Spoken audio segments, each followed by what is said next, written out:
Okay, welcome to Archive Works. Just starting a new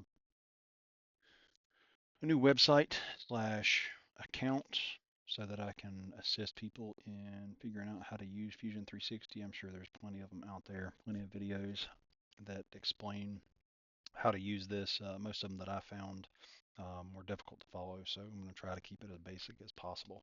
And that way there you can start off just where I was, where I possibly am at times, and learn along with me.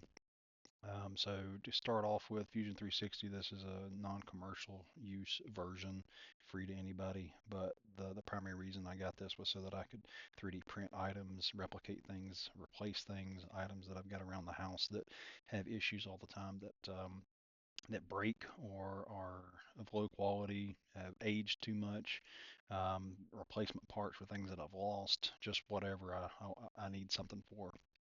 Um, the very basics of this, I'll stick to drawing a line and extruding. So your two main tools on here that you'll use the most. I'm just going to expand this so you can see the full screen here.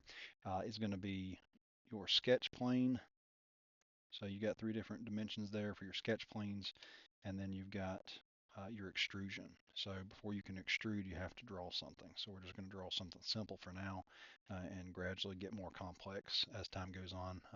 I might run into issues while I'm trying to draw something, and then figure it out. Come back later, make another video, kind of explain what I did.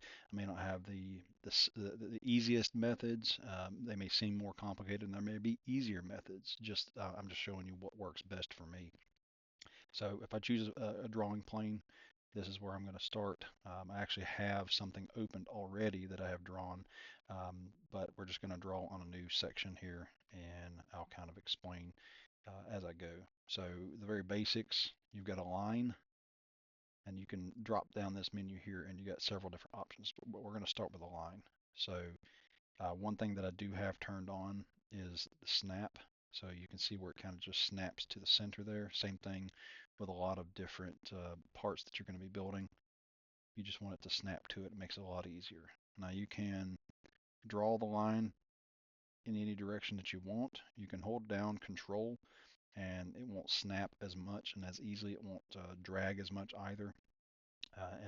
But for now, we're just going to let it snap, and we can type in a manual distance if we want to here. So I'm just going to type in 50, and then if I hit Tab, it'll go to the other one so that I can change the angle that it's at. Currently, it's at 90. That's what I like it to have it at, and I'm just going to hit Enter and draw this line here.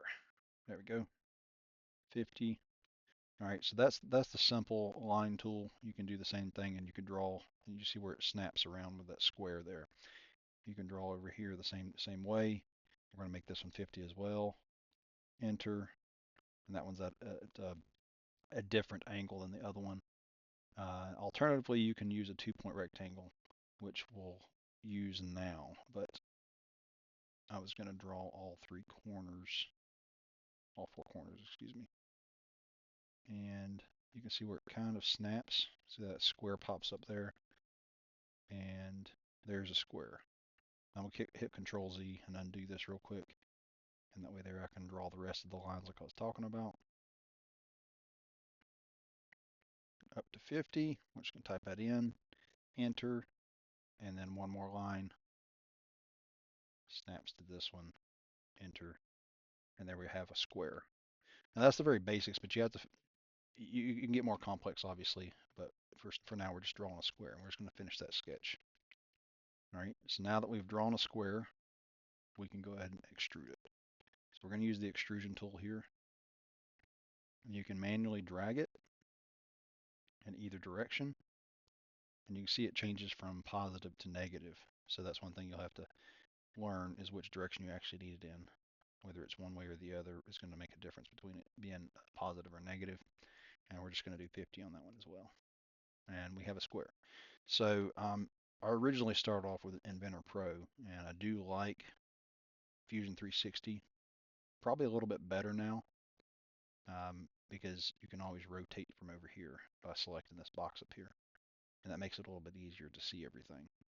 And that's the basics on how you use just a simple sketch and the extrusion tool. And as I get more advanced with these videos, as I decide to do more and more, I will expand on what I'm drawing. And hopefully anybody that's watching this can learn as they're learn along with me, can ask questions. I can hopefully explain different parts and how to do different things. Maybe that way there you can do the same thing that I'm doing. Mainly just want to expand my knowledge on how to use the tool as well as help other people learn along with me. But either way, thanks for watching. Hopefully this helps you out a little bit. Look for more videos to come.